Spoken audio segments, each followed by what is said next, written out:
Bom, mais uma vez encontrando com vocês aqui para a gente poder bater um papo mais uma vez a respeito de pai e filho. Da outra vez foi com a Lavínia, né? E a gente estava no local favorito dela, que é o Parque Ipanema. Como eu gosto de escolher o local favorito de quem eu vou conversar, normalmente dos filhos, nesse caso, né? O quarto do Matheus é o lugar favorito dele. O lugar onde tem computador, onde tem videogame, é o lugar onde ele gosta de ficar. Então, e hoje a gente escolheu, a gente estava falando sobre um assunto bem interessante, e como da outra vez a Lavínia falou sobre textos favoritos dela e tal, o Matheus gosta de falar sobre assuntos bem interessantes, mais propriamente a gente tinha falado sobre obediência e sobre fé, que essas coisas costumam andar meio juntas assim, mas ele escolheu a gente falar sobre um pouco sobre fé, e eu vou deixar o Matheus começar falando um pouco, vocês viram aí, né, entrevistas já, quem não viu ainda, tem entrevista com o Matheus, com a Lavínia, nos vídeos acima aí, e tem também aqui nessa plataforma, qualquer uma dessas plataformas que você está vendo, tem vídeo com o Matheus e com a Lavínia, quando eles eram menores, e agora? E aí, Matheus, vamos falar sobre fé? Vambora. Bora, né? Bora. Obediência ou fé? Melhor fé, né? Negócio de filho, obedecendo. A Lavínia foi aí que falou meio disso, né? Vou começar com fé, né?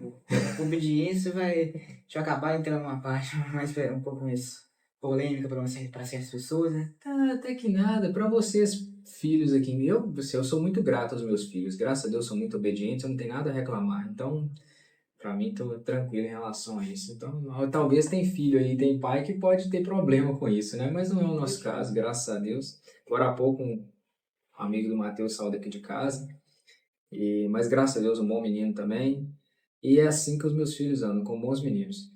Meu filho, e aí, antes da gente abrir um texto aí, que eu sei que você gosta dos textos, você sempre lê, me fala aí, o que você entende por fé? Fé, eu entendo simplesmente como assim, acreditar, né? Acreditar em algo que você não pode ver, que você não tem algo bem certo. É algo meio incerto, pode ser algo que parece incerto, né? Até porque se desse pra enxergar, não é fé, né? Mas aí nesse caso você está usando realmente o texto bíblico, né? Era só uma coisa de poder ficar observando, então. Mas vamos colocar isso na sua vida. O que aconteceu alguma vez na sua vida que você precisou de ter fé? Se eu não tivesse fé aqui, escola, igreja, sei lá, você precisou de usar a sua fé, precisou exercitar a sua fé. E é justamente por ter que acreditar, né? Que a gente. Muitas vezes eu costumo falar que muitas vezes em situações de escola, né? Prova e tudo mais. Porque se eu não conseguir acreditar nem em mim mesmo pra fazer aquela prova, quem que vai acreditar, né? Então, se eu não tiver fé, eu não consigo me concentrar na prova, eu não consigo tirar uma nota boa. E aí, de que vale estudo que eu faço, né? Mas, assim, já teve alguma vez, por exemplo, de prova que você falou assim, não, esse aqui, já que você está abordando a questão de escola, né? De prova que você tinha para fazer, falou, não, isso aqui eu tô lascado, nessa prova aqui eu tô lascado. Aí você orou e você tinha certeza que não ia dar certo, mas aí você orou e aquilo mudou o quadro, no caso da escola e tal, pela sua fé. Você teve alguma experiência assim de fé que você pode compartilhar aí? Foi ano passado mesmo, para uma história. Hum.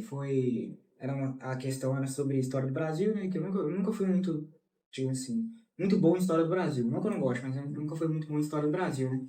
Aí, questão, questão aberta, e eu não sabia a menor ideia do que colocar naquela resposta, né? No que responder naquela questão. Fui lá e fui fazer um reza-prova. Fui fazer um reza-prova e deixei aquela por último. Que pra muita gente era uma das questões mais fáceis, mas pra mim era uma das mais difíceis. Que eu não lembrava. E fui fazer. Quando eu fui fazer um reza-prova, eu fui orando pra Deus me fazer pelo menos lembrar o que fazer, né? Faltando literalmente, se eu não me engano, menos de 5 minutos para acabar a prova, para acabar o horário, que é o horário limite, que aí querendo ou não te entregar a prova, eu pensei assim, vou colocar isso aqui. E fui escrevendo, nem lembro o que eu escrevi mais. Eu sei que na hora também, depois, assim que eu entreguei a prova, eu já não lembrava mais o que eu tinha escrito, nem lembrava mais o que eu tinha feito, não lembrava o que eu tinha colocado na resposta, não lembrava nem qual era a questão. Depois meus colegas depois falaram, o que você colocou em tal questão? Eu não lembrava. Aí depois um dia entregar a prova, depois que o professor corrigiu a prova, entregou a prova, quando eu peguei a prova, eu fui olhar a resposta, o professor deu certo. E foi por fé que você fez a prova, né? Praticamente, que eu não lembrava. Mas isso é interessante, essa questão de prova. Eu lembro desde quando eu estava na mesma idade dele, e estudando assim, nessa idade, né? O Matheus está com 15 anos. Eu sempre lembrava, né? desse texto da Bíblia dizendo assim, que as pessoas sempre lembravam que o Espírito Santo nos faria lembrar daquilo que a gente leu, daquilo que a gente estudou, daquilo que você aprendeu, o Espírito Santo te faria lembrar. Então eu orava, falei, Senhor, me ajuda a lembrar aqui, eu sei que eu já estudei sobre esse assunto, eu já li sobre isso, mas agora eu não lembro. Então, nesse caso ali, ele exercitou sim a fé, né, de crer em algo que, falou assim, olha, isso aqui eu não estou vendo a menor possibilidade de tirar uma nota boa, mas eu creio que eu vou tirar uma nota boa. Eu estudei, vou orar. Ele foi para a prova em oração. Eu vou orar e tal. Parecendo eu quando estou saindo no trânsito, né? O lugar que eu menos devo orar é o lugar que eu mais oro, na moto. Você vem no trânsito, pilotando moto. Agora você tem que estar concentrado no trânsito. Não, mas engraçado é que eu fico concentrado, cara. Impressionante. Quando eu tô parado, assim, às vezes eu tô com a visão meio embaçada, ou assistindo televisão, ou olhando o celular, fazendo alguma coisa, a minha visão pode ficar meio embaçada, mas no trânsito fica perfeito, assim. É Deus mesmo cuidando, assim, deixando você 100% atento, né? Mas tem um texto bíblico aí que você queria compartilhar com a gente, porque senão a gente vai ficar aqui a noite toda falando sobre fé, né? Um texto bíblico que você quer compartilhar aí, para eu poder compartilhar um aqui também. Eu acho que sobre fé, porque agora a gente acabou entrando em vários assuntos, não só nessa meia área da fé aí, né? Mas eu acho que principalmente eu queria falar sobre em Romanos, capítulo 4, tá falando sobre como que Abraão foi justificado pela fé, né? Que às vezes a gente ouve a história de como que Abraão foi, por que Abraão foi pai da fé, né? Às vezes a gente se pergunta por causa disso, mas aqui, se eu não me engano, explica por que ele foi considerado pai da fé, né? Que muitas vezes a gente escuta a história de que Abraão foi considerado pai da fé porque ele tinha... Me conta essa história aí. Você não conhece essa história? Não, conheço, pô, mas eu quero ouvir de você. Vai lá, me conta aí, vai lá. Eu, pelo menos, fui ensinado assim, né? Depois quando eu fui fazendo meus devocionais, fui lendo a Bíblia, que eu vi esse versículo pela primeira vez, pensei assim, tá aqui explicado por quê. Tá vendo? Talvez você vai ter uma visão diferente da minha. Talvez, possa ter uma visão diferente da sua. Mas Abraão, na hora que foi sacrificar seu filho, né? Isaac, tô certo? Certo. Meu amigo falando errado. Não, vai lá. Abraão, quando foi sacrificar Isaac, né? Deus mandou ele sacrificar Isaac e Abraão, tipo, até eu imagino que deve ter passado pela cabeça dele, pô, meu único filho, Deus prometeu pra mim que vai me dar uma descendência enorme, Deus tá mandando matar meu único filho. Porque ele esperou tanto tempo. Que ele esperou tanto tempo, né? Até porque Sara não podia ter os filhos, né? Então, chega e deu, e ele simplesmente foi com os servos dele, Isaac, e na entrada do monte falou assim, não, espera aí que a gente vai voltar, que a gente vai subir, poder sacrificar, e vai voltar eu e ele. Só que muita gente não percebe isso, que como assim vai voltar eu e Isaac, né? Sendo que Deus mandou sacrificar Isaac. Mas aqui é explicado... Estava escrito que ele falou, ia voltar ele e Isaac? E que ia voltar eu e o menino. Ele falou, ia voltar eu e o menino? Tem esse texto? Tem. Olha lá, pra você não tenho certeza. Não, eu não tenho certeza se é exatamente desse jeito que eu tô falando, mas eu sei que ele fala isso, que vai voltar ele e Isaac. Alguém comentou isso com você, acho que não tá na Bíblia não, hein? Certeza? Mas eu vou procurar aqui. Então, às vezes, se você acha que alguém comentou isso, vai voltar eu e o menino e... sei não, hein? Tem certeza que tá escrito isso? Eu vou achar aqui e vou te mostrar. Não, pensa aí, é só pensar, de repente, você já tá indo lá, você tava lá no Novo Testamento, já tá indo pro Antigo, isso é bom, o cara que lê Bíblia é isso, o cara já tava lá no Antigo, no Novo Testamento, voltou pro Antigo pra ver se você tá certo, se você tá errado, estimulado é isso. Ele falou, vai voltar eu e o menino. Então, bom, quem conhece aí, enquanto ele tá procurando aí, quem conhece a história de Abraão e Isaac sabe, né, que Deus pediu para que Abraão fosse e sacrificasse o único filho dele. E ele foi, imagino que com o coração na mão ali, imagina, levar o seu filho para ser sacrificado, né? Então você já sabe bem o que significa o sacrifício, né? A gente não pode nem falar essas palavras fortes aqui, que senão o algoritmo corta o alcance do vídeo. Mas é essa aí, ele creu assim mesmo e subiu, imaginando, Deus trará para si o cordeiro, né? Deus trará para si o sacrifício. Achei. Achou? Como é que tá? Não tá do jeito que eu te falei certinho, então, mas tá falando. Ó, Gênesis capítulo 22, no versículo 1 até o 4, até o 5, né? Diz o seguinte: passado algum tempo, Deus pôs Abraão à prova, dizendo-lhe, Abraão, ele respondeu, eis-me aqui. Então disse Deus, tome seu filho, seu único filho, Isaac, a quem você ama, e vá para a região de Moriá. Sacrifique-o ali como holocausto, num dos montes que lhe indicarei. Dois trem. Não, tá Falar bom. assim, vai, pega o seu filho, Tá seu bom. único filho, ele especificou ainda, seu único filho, que você ama. Tá doido. Sacrifique lá. Lá, a gente pensar. Isso porque você nem tem filho, você já tá sentindo essa dor, imagina o dia que você tiver. Né? Na manhã seguinte, Abraão levantou-se e preparou seu jumento. Levou consigo 2 de seus servos e Isaque, seu filho. Depois de cortar a lenha para o holocausto, partiu em direção ao lugar que Deus lhe havia indicado. No terceiro dia de viagem, Abraão olhou e viu o lugar ao longe. Disse ele aos seus servos: Fiquem aqui com o jumento, enquanto eu e o rapaz vamos até lá. Depois de adorar, voltaremos. No plural. No plural? Voltaremos. Ele é bom, ele é bom. Voltaremos. Ele é bom, a cabeça, a memória dele é boa, não adianta desafiar o menino não, que ele é bom. Ele é bom. Ah, ele é bom, graças a Deus ele é bom. Aí, ó, o cara é bom de Bíblia. Mas vai lá, volta no texto que você leu, então você já provou que você Já provei que eu tava certo, não, né? Tá certo, tá certo. Mas em Romanos, no capítulo 4, no capítulo 4 todo, né? Paulo tava falando sobre como que Abraão foi justificado justamente pela sua fé, né? E no versículo 3, por exemplo, diz o seguinte, capítulo 4 de Romanos. Que diz a Escritura? Abraão creu em Deus, e isso lhe foi acreditado como justiça. Depois, em outro momento, também fala a mesma coisa, no versículo 6. Davi diz a mesma coisa quando fala a felicidade do homem a quem Deus acredita. Justiça é independente de obras. Mais uma vez, falando que a fé é acreditada como justiça. Só que mais à frente, aqui ó, no versículo 20 fala assim: mesmo assim não duvidou, nem foi incrédulo em relação à promessa de Deus, mas foi fortalecido em sua fé e deu glória a Deus, estando plenamente convencido de que ele era poderoso para cumprir o que havia prometido. E eu estou procurando aqui um versículo específico que fala que Abraão acreditava que Deus podia trazer Isaac de volta à vida. Sim. Porque isso aí eu sei que... mas esse é no contexto disso aí também, já dá para lembrar que Abraão creu, né, que ele poderia trazer Isaac e tudo. Eu sei de onde você está falando isso aí, mas eu acho que talvez esteja até em outro livro, não nessa sequência de Romanos aí. Talvez não necessariamente. Mas o que você tira de experiência disso aí, do Abraão trazer falar que Deus era capaz de trazer o Isaac de volta à vida? Não tô achando aqui mesmo não. Mas me fala então, o que você tira de experiência dessa história de Abraão e Isaac, e ele poder trazer o Isaac de volta à vida, de Deus poder trazer o Isaac de volta à vida? Porque isso aí realmente é uma fé absurda, né? E aí você acha que daí vai o limite da fé? Deus testou Abraão até o limite da fé? Você acha que dá para ir mais fundo ainda? Tem como ser mais pesado do que isso? Jesus, ele foi. Sempre tem como piorar. Sempre tem como piorar, né?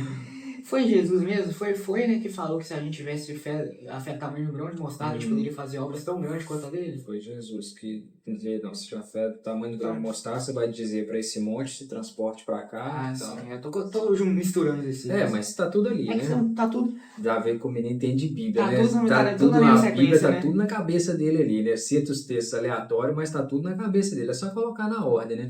Ganhou até um livro do professor dele, de escola dominical, esse final de semana, de ser muito interessado na escola, na EBD, né, e tal. Bibliologia, isso aí. Ler bibliologia, muito importante.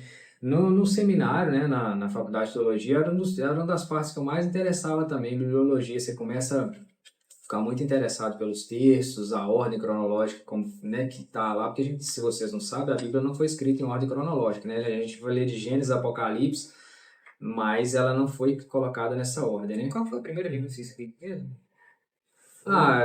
Cara, assim... Eu sabia. Certeza. Foi Josué. Não, certeza.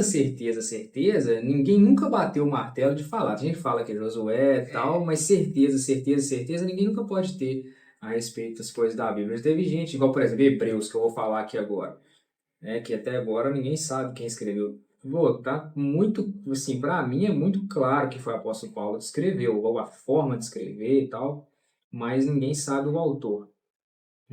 Assim como muitas coisas aí na Bíblia que você fala assim, tal livro foi escrito primeiro, tal livro foi escrito depois. Qual livro mesmo que muita gente teoriza que foi Lucas que escreveu, mas ninguém tem certeza? Então, tem essas coisas assim também, que Lucas escreveu tal livro, que foi Marco, quem escreveu Mateus. Na verdade, tem até estudos, porque tem muitos estudos fora da Bíblia, né?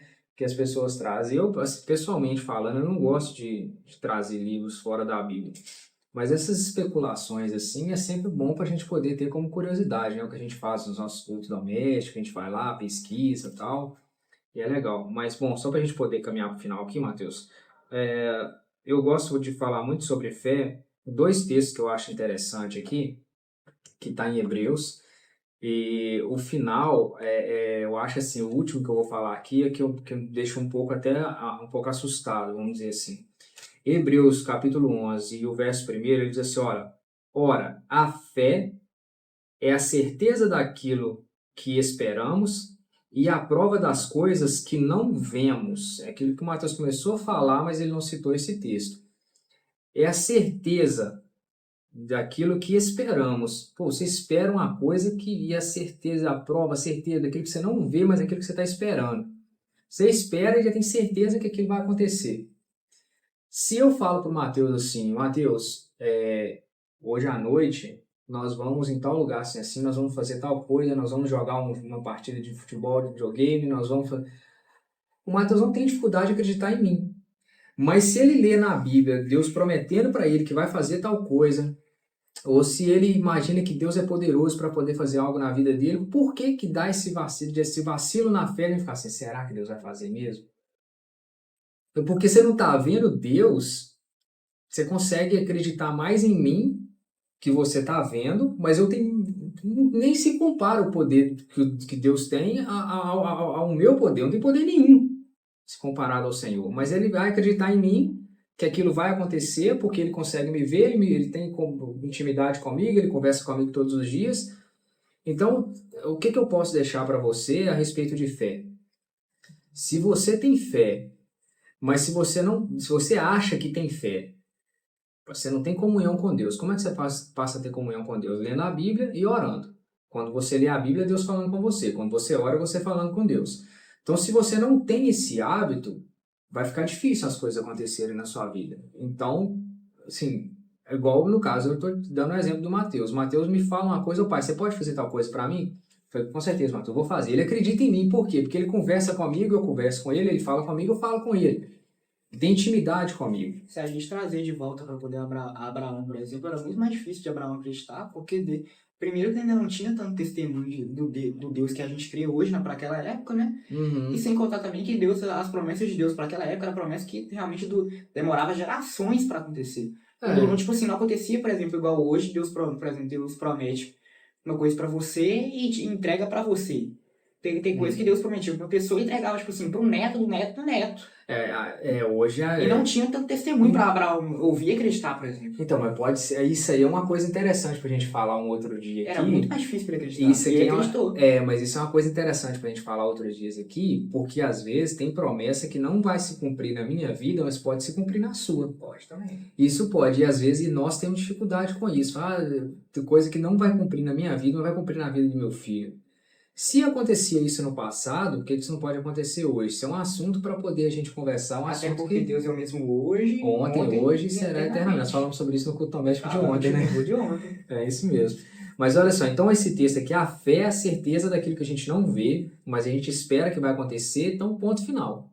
Acredito, pronto, acabou. E tem que ser assim.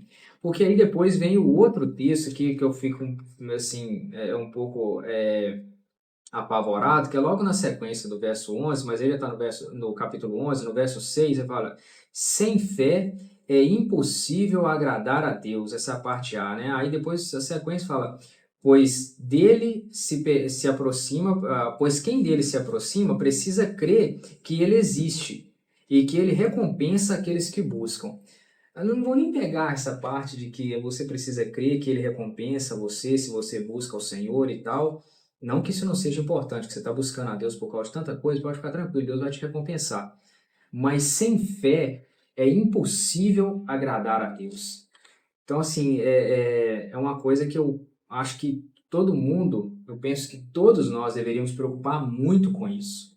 Nós precisamos ter fé, porque se você pensa em agradar a Deus, a Bíblia deixa bem claro, sem fé é impossível agradar a Deus. O escritor de Hebreus aqui, que eu disse que eu imagino que seja Paulo, a maioria das pessoas imaginam que seja Paulo, sem fé é impossível agradar a Deus. Então, se você não tem fé até agora, estimule a sua fé. Como que eu faço para poder ter fé? Lendo a Bíblia, orando e buscando o Senhor. E o básico de todos, né? A Bíblia diz que a fé, ela vem pelo ouvir e ouvir a palavra de Deus.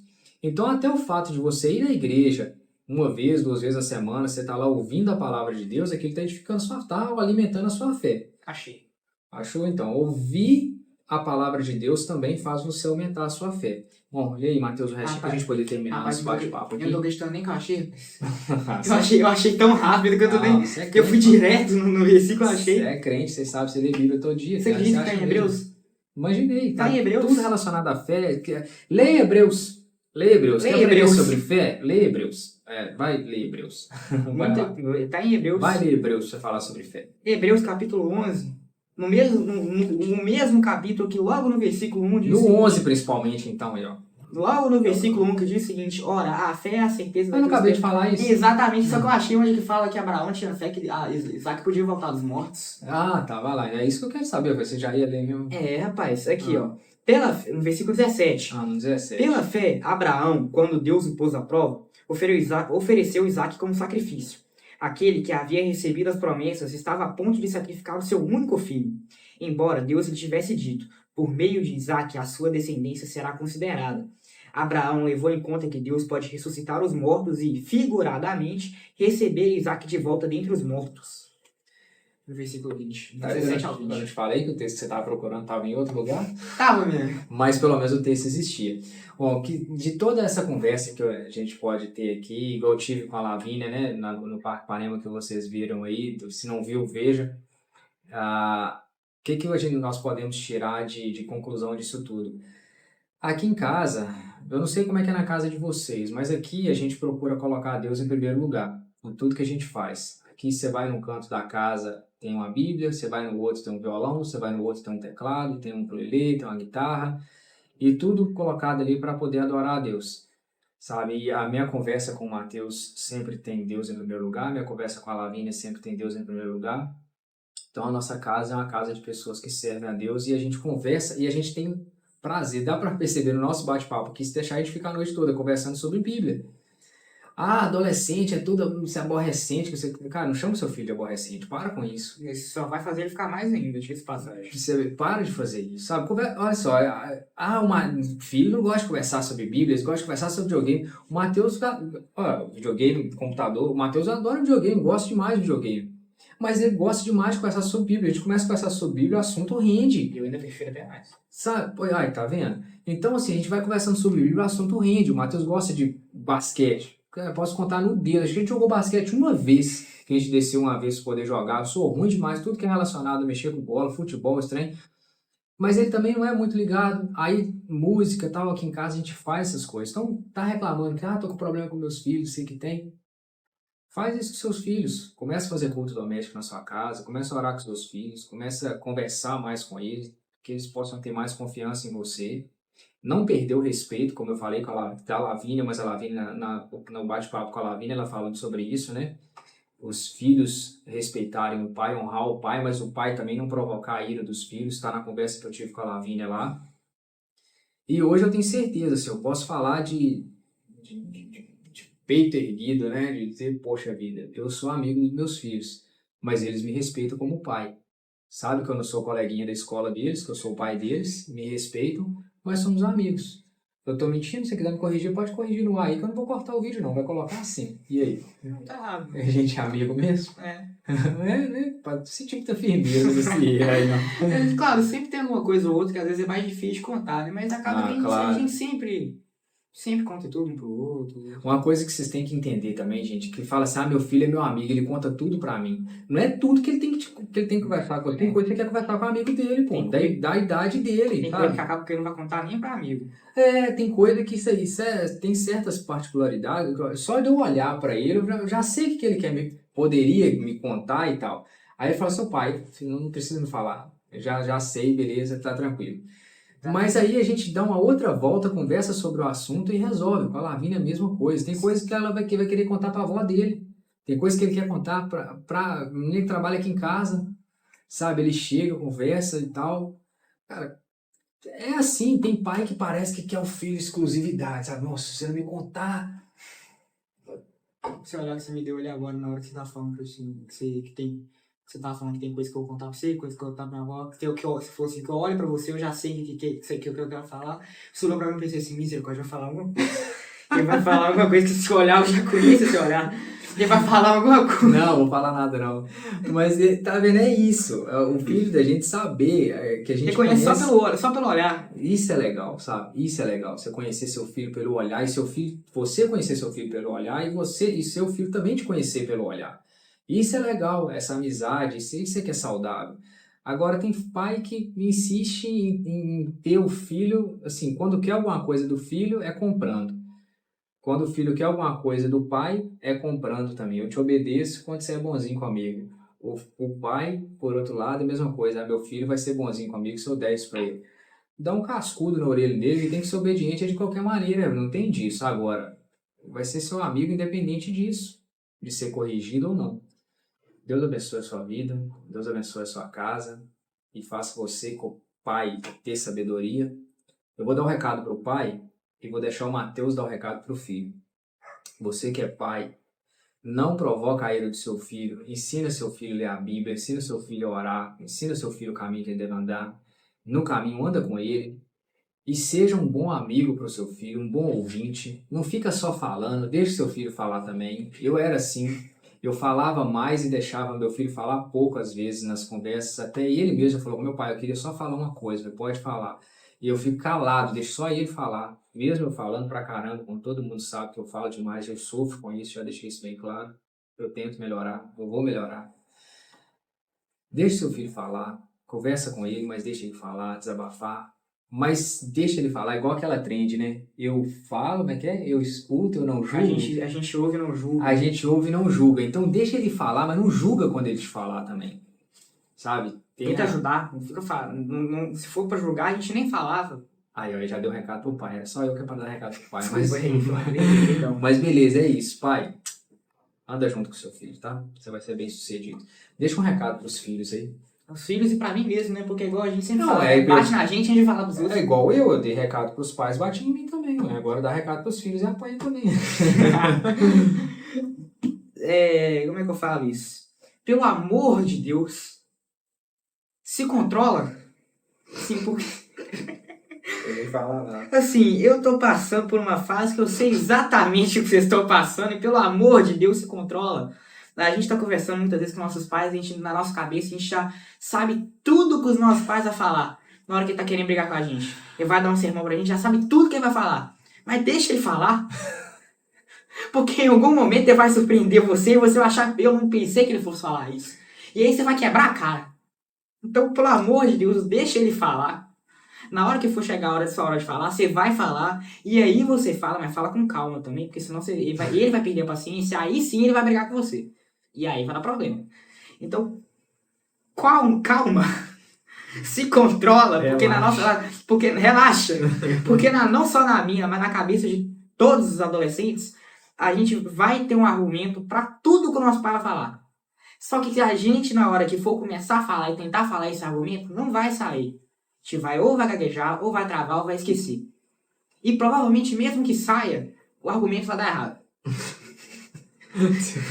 O argumento vai dar errado. Não foi eu que falei nada, não. Mesmo que a gente tente, digo isso por experiência própria, mesmo que você tente, vai dar errado. Você não vai conseguir. E mesmo que consiga também, respeito. Né? Às vezes eu e meu pai, às vezes a gente brinca, assim, são momentos de diversão, mesmo sendo um vídeo com um tema sério, um tema importante, mas a gente brincando, assim, falando. Eu e meu pai sempre fomos muitos amigos, ele não é só meu pai, mas também meu melhor amigo. E só que nós como filho, a gente tem que entender o limite. Porque muitas vezes a gente pensa que o pai tá no modo amigo, a gente tá naquele modo amigo, só que tem hora que a gente vai ter que ativar o modo pai e filho. E o pai não vai ter medo de ativar o modo pai. Porque ele sabe que isso é importante pra gente. Isso aí não é só eu que tô falando, mas na Bíblia também fala que a gente deve aceitar o conselho dos sábios e evitar o conselho dos ímpios, né? Então, aceita o conselho do seu pai, porque ele sabe o que ele tá falando. Pelo menos deveria saber. Ou pelo menos deveria saber. Porque, assim como meu pai muitas vezes já me falou, ele já passou por tudo que eu vivi. E quando eu paro pra poder ver a história dele, ele realmente já passou por tudo que eu vi, tudo que eu tô passando. E ele sabe muito bem o que ele tá falando pra mim. Vai ter hora que às vezes ele vai estar meio sem paciência, não vai saber se explicar direito. E é aí que entra o discernimento, que a gente deve pedir discernimento, sabedoria para Deus, para a gente realmente conseguir entender o que não só o nosso Pai aqui na Terra, mas o Pai no céu também está querendo dizer para a gente. Que muitas vezes o nosso Pai vai ter um conselho para dar para a gente, Deus vai ter um conselho para dar para a gente tem que pedir discernimento para que eu poder entrar no nosso coração e realmente edificar a nossa vida. Porque de nada adianta entrar num ouvido e sair no outro, de nada adianta a gente ficar com aquele olhar de peixe morto na hora que o nosso Pai está falando com a gente não prestar atenção numa palavra que ele está falando. A gente está edificando o que na nossa vida? A gente está melhorando como? Porque não adianta nada a gente querer sempre ficar exigindo dos nossos pais, porque eu sei que isso é comum, né? Porque eu também penso isso. De nada adianta a gente ficar pensando assim, se meu pai fizesse isso, se meu pai fizesse aquilo, se minha mãe fizesse isso, se minha mãe fizesse aquilo, eu ia ser um filho muito melhor. Não ia. Porque se você tá desse jeito, que ele tá, do jeito que ele tá, você tá assim, se ele fosse do outro jeito, você não ia mudar. Não é porque ele fosse melhor ou pior, na sua concepção, né? Se não é porque se ele fosse melhor ou pior, que você ia ser um filho melhor ou pior também não. Você, como filho, tem uma obrigação. Seja ela estudar, seja fazer seus deveres em casa. Mas o principal de todas as obrigações que você tem é respeito pelo seu pai, pela sua mãe. Respeito.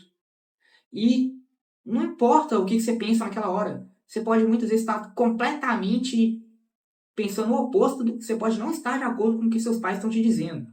Mas na hora você respeita, você fica quieto, você ouve. E assim como na própria Bíblia fala, né, pra gente poder analisar tudo e reter o que é bom. O que aquilo realmente for bom, você analisa e retém. Agora aquilo que fala, seu pai ou sua mãe falou que ele não pensou direito na hora de falar, você, beleza, ok, você deixar de lado, mas analisa tudo, retém o que é bom. E pelo amor de Deus, se controla. Tenha respeito. Porque vai evitar muito sermão pra você. Seu pai e sua mãe vai falar muito menos na sua cabeça. Seu pai vai começar a falar um negócio de você, daqui a pouco você tá perdendo a paciência, ele tá perdendo a paciência, vai falar, ficar mais 3 horas com ele batendo, com ele falando na sua cabeça, você já não vai estar prestando atenção em nenhuma palavra que ele falar. Então se controla. É isso aí, a parte de ser adolescente não é fácil. Eu falo pra ele sempre, eu já passei por tudo isso. E às vezes a gente acha que assim, meu pai tá falando isso, nossa, tá enchendo a minha cabeça. Mas realmente, o pai da gente sempre tem algo que a gente achava que sabia, mas não sabe. Agora, o pai que não age dessa forma, falta falar para os pais, né? Busca sabedoria para conversar com seu filho e procura saber realmente o que você está falando, para que seu filho possa realmente acreditar em você, porque é aquilo que ele falou, ele vai examinar tudo e reter o que é bom.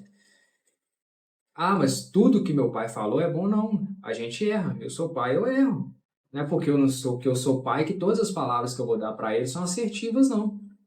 A gente é pai, mas a gente é ser humano normal. Então, por isso que ele vai examinar tudo que eu falar e vai reter o que é bom. Não o que é bom para ele.